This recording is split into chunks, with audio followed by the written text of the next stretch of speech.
এর আগে সকাল 9:45টায় গুলশানের বাসভবন থেকে বের হয়ে সোয়া 9টায় সচিবালয়ে পৌঁছান প্রধানমন্ত্রী তারেক রহমান। পরে দ্বিতীয় দিনের মতো অফিস শুরু করেন তিনি। সকালে 3 বাহিনী প্রধানের সঙ্গে বৈঠক করেন প্রধানমন্ত্রী।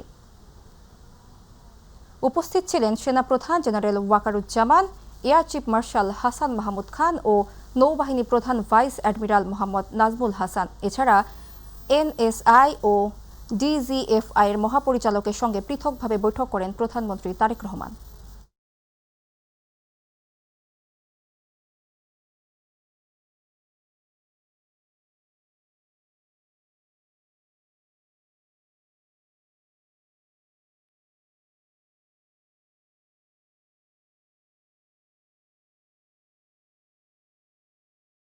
ঈদের আগে পাইলট প্রকল্প হিসেবে আসছে ফ্যামিলি কার্ড। সবার আগে পাবে হতদরিদ্র পরিবার। সকাল 11:30টায় ফ্যামিলি কার্ড চালু করার লক্ষ্যে কর্মপরিকল্পনা চূড়ান্ত করতে প্রধানমন্ত্রীর সভাপতিত্বে আন্তঃমন্ত্রণালয় বৈঠকে এ সিদ্ধান্ত নেওয়া হয়।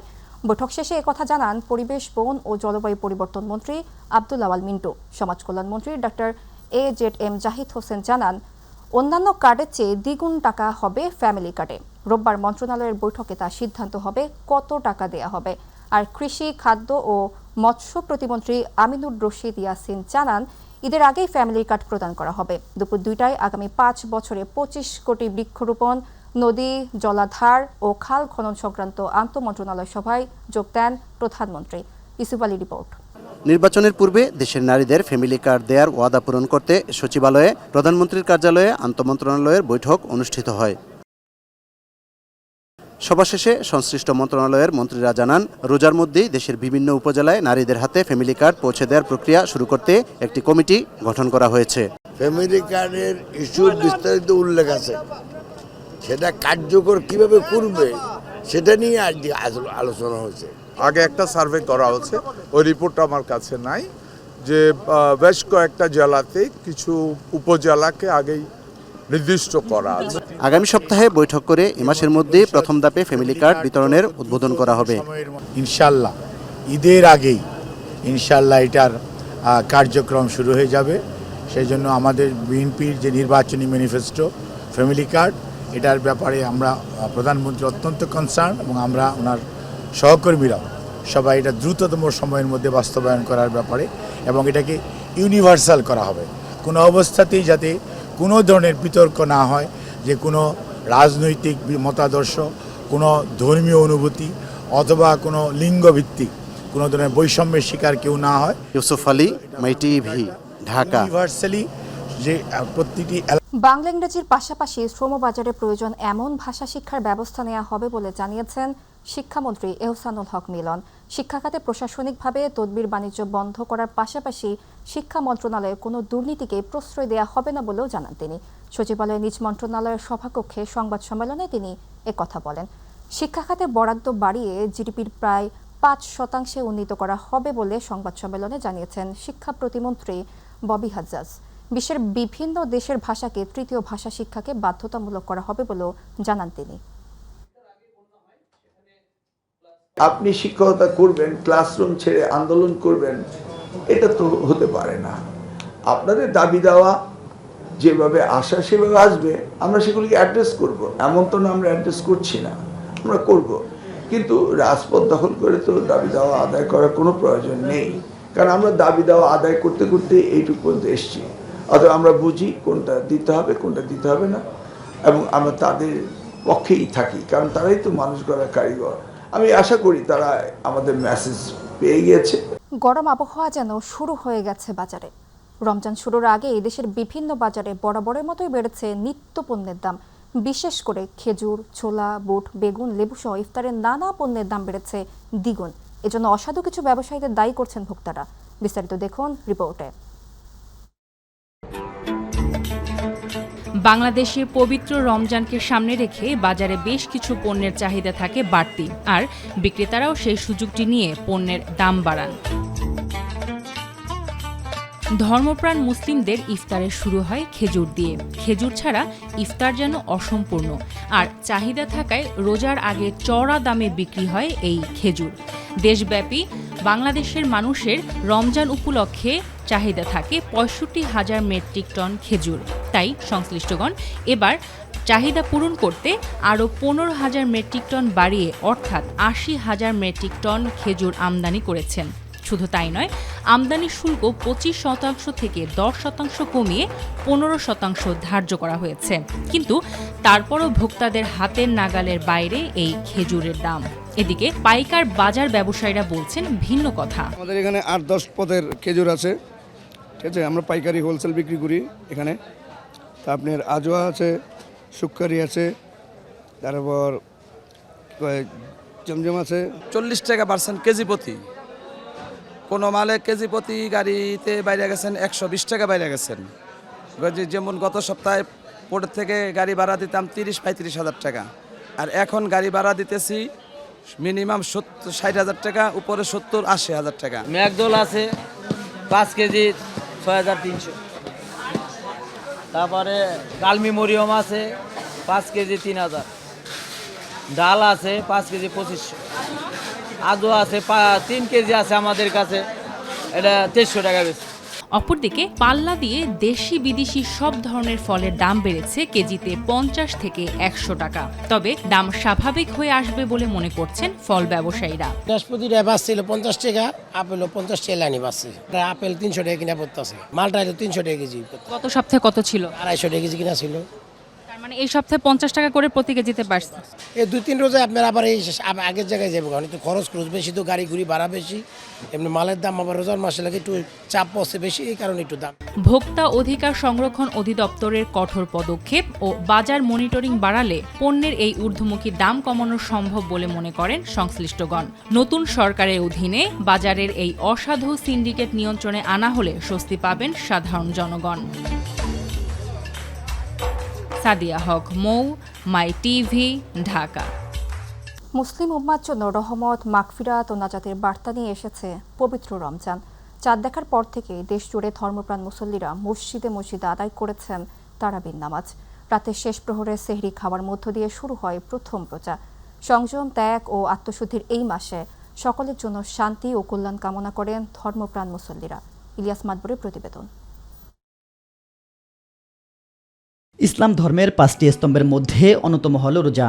হিজরি বর্ষপুঞ্জির নবম মাস রমজান মাস জুড়ে সুবহে সাদিক থেকে সূর্যাস্ত পর্যন্ত পানাহার ও সব ধরনের অপাচার থেকে বিরত থাকেন ধর্মপ্রাণ মুসলমানরা। ধনী গরিবের ভেদাভেদ ভুলে সবাই অনুভব করেন ক্ষুধার কষ্ট, যা সমাজে সাম্য ও মানবিকতা প্রতিষ্ঠায় গুরুত্বপূর্ণ ভূমিকা রাখে। এ মাসে নাজিল হয় পবিত্র কোরআন, তাই রমজানে কোরআন তিলাওয়াত, তারাবি নামাজ, দান সদকা ও ইবাদতে ব্যস্ত থাকেন মুসল্লিরা। লাইলাতুল কদরের মতো মহামান্বিত রাতও রয়েছে এ মাসে, যা হাজার মাসের চেয়েও উত্তম বলে বিবেচিত। কোরআন নাজিলের কারণেই রমজানের এত মর্যাদা। অতএব কোরআন থেকে শিক্ষা নিতে হবে, কোরআন পড়তে হবে, বুঝতে হবে। কোরআনের আলোকে আমাকে, নিজেকে, পরিবারকে, সমাজকে, রাষ্ট্রকে গড়তে হবে। এই জন্যই মূলত রমজানের এত মর্যাদা। সূরা কদরের মধ্যে তো বলেছে লাইলাতুল কদরে খায়রুম মিন আলফি শাহর, 1000 মাসের চেয়েও বেশি উত্তম হলো এই রাত। তো বিদায় এরকম শত শত হাদিস উল্লেখ করা যাবে, যার দ্বারা প্রমাণিত হবে যে রমজান 12টি মাসের মধ্যে সবচেয়ে উত্তম মাস। রমজান শুধু না খেয়ে থাকার নাম নয়, এটি আত্মশুদ্ধির মাস। মানুষ এ মাসে নিজের ভুল ত্রুটি সংশোধন করে আল্লাহর নৈকট্য লাভের চেষ্টা করে। অনুভূতির সমতা, যে ওই কষ্টের অনুভূতি, ক্ষুধার যন্ত্রণা, ক্ষুধার কষ্টের অনুভূতি গরিবরা যেমন অনুভব করে, ধনীরাও তেমনি অনুভব করে। আল্লাহ ওই পানাহার চান না, যে পানাহারে শুধু খাওয়া দাওয়া বর্জন করা হয় আর বাকি কোনো কিছু বর্জন করা হয় না। এই মজুদদারি, মুনাফাখুরি এগুলি বর্জন করা হয় না, পাপ বর্জন করা হয় না, মিথ্যা বর্জন করা হয় না। সেই বর্জন আল্লাহ তারা চান না। আল্লাহ চান হচ্ছে এমন পানাহার বর্জন, যে পানাহার বর্জন সকল হারাম বর্জনকে নিয়ে আসবে, সকল হারাম বর্জনে মানুষকে উৎসাহিত করবে। সেই রকমের সংযম আল্লাহ তাআলা চান। সংযম ও আত্মশুদ্ধির শিক্ষা ধারণ করে ব্যক্তি, সমাজ ও রাষ্ট্রীয় জীবনে ইতিবাচক পরিবর্তন আনাই হোক পবিত্র রমজানের মূল প্রত্যাশা। ইলিয়াস মাদবর, মাই টিভি, ঢাকা। রমজানে নিম্ন আয়ের 10 লাখ পরিবারকে সুলভ মূল্যে প্রোটিনের চাহিদা পূরণের আওতায় নিয়ে আসার উদ্যোগ নিয়েছে সরকার, জানিয়েছে মৎস্য ও প্রাণী সম্পদ প্রতিমন্ত্রী সুলতান সালাউদ্দিন টুকু। রাজধানী মহাখালীতে প্রাণী সম্পদ গবেষণা প্রতিষ্ঠানে সুলভ মূল্যে দুধ, ডিম ও মাংস বিক্রয় কার্যক্রম উদ্বোধন অনুষ্ঠানে এ কথা বলেন তিনি। প্রতিমন্ত্রী জানান, এবার 10 লাখ পরিবার কম মূল্যে দুধ, ডিম ও মাংস কিনতে পারবেন।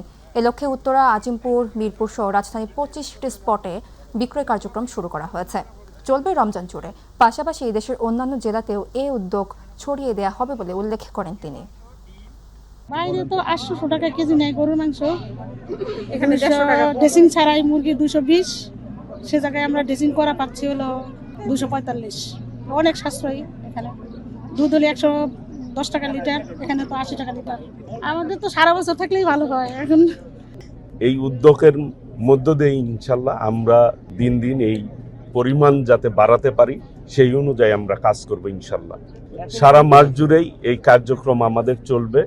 ঢাকাতে আমরা 25টি স্পটে এখন শুরু করেছি, পরিধি আরও বাড়বে এবং সারা বাংলাদেশে প্রত্যেকটি জেলাতেই আমাদের এই কার্যক্রম চলবে। বিভিন্ন ক্ষেত্রে গুরুত্বপূর্ণ অবদানের স্বীকৃতি স্বরূপ দেশের 9 জন ব্যক্তি এবং একটি প্রতিষ্ঠানকে 21শে পদক 2026 প্রদানের সিদ্ধান্ত গ্রহণ করেছে সরকার। সংস্কৃতি মন্ত্রণালয়ের অনুষ্ঠানের শাখা থেকে প্রেরিত এক সংবাদ বিজ্ঞপ্তির মাধ্যমে এ তথ্য জানানো হয়েছে। 21শে পদকের জন্য মনোনীত ব্যক্তিরা হলেন অভিনয়ে ফরিদা আক্তার ববিতা, চারুকলায় অধ্যাপক ডক্টর মোহাম্মদ আব্দুস সাত্তার, স্থাপত্যে মেরিনা তাবাসসুম, সঙ্গীতে আয়ুব বাচ্চু, নৃত্যে অর্থী আহমেদ, পালাগানে ইসলাম উদ্দিন পালাকার, সাংবাদিকতায় শফিক রহমান, শিক্ষায় অধ্যাপক ডক্টর মাহবুবুল আলম মজুমদার এবং ভাস্কর্যে তেজস হালদার জস। এছাড়া সঙ্গীতে ওয়ারফেজকে এ পুরস্কার দেয়া হচ্ছে বলেও জানানো হয়েছে সংবাদ বিজ্ঞপ্তিতে। জুলাই গণঅভ্যুত্থানে রাজধানীর রামপুরায় 28 জনকে হত্যা মামলায় বিজেপি কর্মকর্তা লেফটেন্যান্ট কর্নেল রেদওয়ানুল ইসলাম সহ 4 জনের বিরুদ্ধে আনুষ্ঠানিক অভিযোগ গঠনের পর বিচার শুরু হয়েছে। আজ সূচনা বক্তব্য রাখেন চিফ প্রসিকিউটর। এরপর শুরু সাক্ষ্য গ্রহণ। একই সাথে গুম করে নির্যাতনের ঘটনায় ক্ষমতাচ্যুত প্রধানমন্ত্রী শেখ হাসিনা ও 10 সেনা কর্মকর্তা সহ 17 আসামির বিরুদ্ধে চলা মানবতা বিরোধী অপরাধের মামলায় সাক্ষ্য গ্রহণ শুরু হয়েছে। সকালে এসব মামলার অভিযুক্ত 12 সেনা সদস্যকে ট্রাইব্যুনালে হাজির করা হয়। আর শেখ হাসিনা সহ 10 আসামির বিরুদ্ধে গাজীপুরের পাতারটেকে জঙ্গি নাটক সাজিয়ে 7 হত্যা মামলার পরবর্তী শুনানি 2 মার্চ ধার্য করেছে ট্রাইব্যুনাল। এছাড়া জুলাই হত্যাযোগে মানবতা বিরোধী অপরাধ মামলায় রাশেদ খান মেনন এবং কামরুল ইসলামের বিরুদ্ধে অভিযোগ গঠনের শুনানি 2 মার্চ ধার্য করা হয়েছে। এদিকে আন্তর্জাতিক অপরাধ ট্রাইব্যুনালের বিচার কাজের অগ্রগতি ও চলমান প্রক্রিয়া জানতে প্রসিকিউশনের সঙ্গে সাক্ষাৎ করেছেন এনসিপির সদস্য সচিব ও সংসদ সদস্য আখতার হোসেন। পরে চিফ প্রসিকিউটর জানান, ট্রাইব্যুনালে বিচার কাজ আগের মতোই চলবে। সরকারের পক্ষ থেকে আনুষ্ঠানিক মেসেজ না আসলেও অনানুষ্ঠানিকভাবে আমাদেরকে বলা হয়েছে আইন তার নিজস্ব গতিতে চলবে এবং বিশেষ করে আপনারা গতকালকে হয়তো দেখেছেন মাননীয় আইনমন্ত্রী তিনি বলেছেন যে আন্তর্জাতিক অপরাধ ট্রাইব্যুনালের যে কার্যক্রম সেটা স্বাভাবিক গতিতেই চলমান থাকবে। সুতরাং আমরা আশা করছি দেশবাসীর মতো আমাদেরও তো প্রত্যাশা যে যেখানে বিচারের জায়গা বিচারের মতো চলমান থাকবে।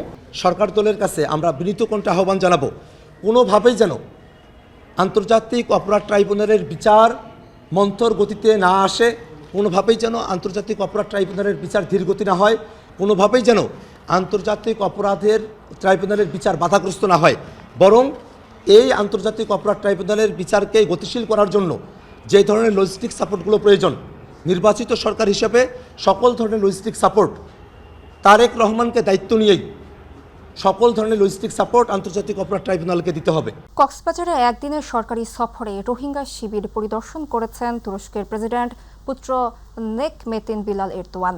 তার নেতৃত্বে 11 সদস্যের একটি প্রতিনিধি দল সফরসঙ্গী হিসেবে রয়েছেন জার্মানির সাবেক তারকা ফুটবলার মেসুত ওজিল। সকালে 11:15টায় ঢাকা থেকে বিশেষ বিমানযোগে কক্সবাজার পৌঁছেছেন প্রতিনিধি দলটি। কক্সবাজার বিমানবন্দরে তাদের স্বাগত জানান জেলা প্রশাসক মোহাম্মদ আব্দুল হান্নান ও জেলা police super AMM Sajidur Rahman. পরে প্রতিনিধি দলটি কক্সবাজারস্থ শরণার্থী ত্রাণ ও প্রত্যাবর্তন কমিশনার কার্যালয় পরিদর্শন করেন। সেখানে সংশ্লিষ্ট সরকারি কর্মকর্তা এবং রোহিঙ্গা শিবিরে কর্মরত তুরস্কের বিভিন্ন সংস্থার প্রতিনিধিদের সঙ্গে মত বিনিময় সভায় মিলিত হন তারা। পরে প্রতিনিধি দলটি দুপুর 1টার দিকে উখিয়ার বালুখালী 9 নম্বর রোহিঙ্গা শিবিরে যায়। বিলাল এরদোয়ান ও মেসুত ওজিল সহ প্রতিনিধি দলের সদস্যরা রোহিঙ্গা শরণার্থীদের সঙ্গে ইফতারে অংশ নেবেন। International law mandates refugees to be able to go back to their homelands.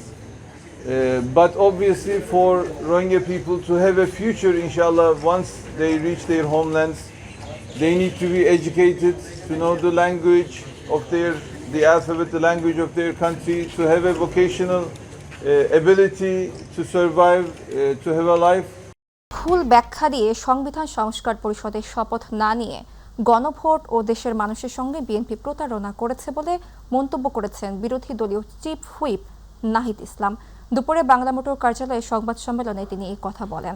সংবিধান সংস্কার না করলে ফ্যাসিবাদী কাঠামো থেকে যাবে বলেও মন্তব্য করেন নাহিদ ইসলাম।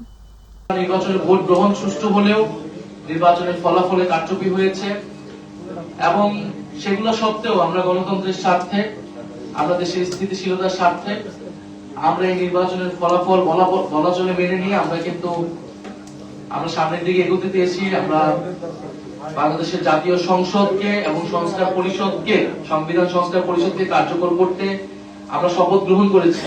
ঢাকা বরিশাল মহাসড়কের মাদারীপুরের মিলকাই এলাকায় যাত্রীবাহী দুটি বাসের মুখোমুখি সংঘর্ষে ঘটনাস্থলে 2 জন নিহত হয়েছে।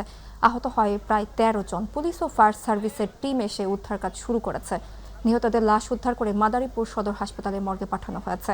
আহতদের হাসপাতালে আশেপাশের বিভিন্ন হাসপাতাল ও ক্লিনিকগুলোতে চিকিৎসা দেওয়া হচ্ছে। প্রত্যক্ষদর্শী পুলিশ ও ফায়ার সার্ভিস জানায়, বেলা 11:30টার দিকে ঢাকা থেকে বরিশালের উদ্দেশ্যে ছেড়ে আসা ইমরান পরিবহনের একটি বাস ঢাকা বরিশাল মহাসড়কের মেলকাই এলাকায় আসলে সামনের চাকা বাস্ট হয়ে নিয়ন্ত্রণ হারিয়ে বিপরীত দিক থেকে আসা দ্রুতগামী বিআরটিসির যাত্রীবাহী বাসের সাথে মুখোমুখি সংঘর্ষ হয়। এতে ঘটনাস্থলেই 2 জন নিহত হয়। দুর্ঘটনার পর ঢাকা বরিশাল মহাসড়কে যান চলাচল বন্ধ হয়ে যায়। কক্সবাজারের টেকনাফ সীমান্তে অভিযান চালিয়ে মালিকবিহীন 9,80,000 ইয়াবা উদ্ধার করেছে বিজিবি। বিগত রাত 12:30টার দিকে হিলা ও ওয়াই ক্যাং সীমান্ত এলাকায় এই অভিযান পরিচালনা করা হয়। সকালে বিজিবির Ramu sector commander colonel Mohiuddin Ahmed বিষয়টি নিশ্চিত করেন। তিনি জানান, চৌধুরীপাড়া স্লুইস গেট দিয়ে মিয়ানমার থেকে একদল চোরা কারবারি বাংলাদেশে প্রবেশের চেষ্টা করছে। এমন তথ্যের ভিত্তিতে বিজিবির একটি টহল দল সেখানে অবস্থান নেয়। পরে সন্দেহভাজনদের চ্যালেঞ্জ করলে তারা বিজিবির উপস্থিতি টের পেয়ে এলোপাতাড়ি গুলিবর্ষণ শুরু করে। এ সময় আত্মরক্ষার্থে বিজিবিও পাল্টা ফাঁকা গুলি ছড়ে। এক পর্যায়ে চোরা কারবারিরা তাদের বহনকৃত ইয়াবা ভর্তি বস্তা ফেলে পাশের কেওড়া জঙ্গলে পালিয়ে যায়।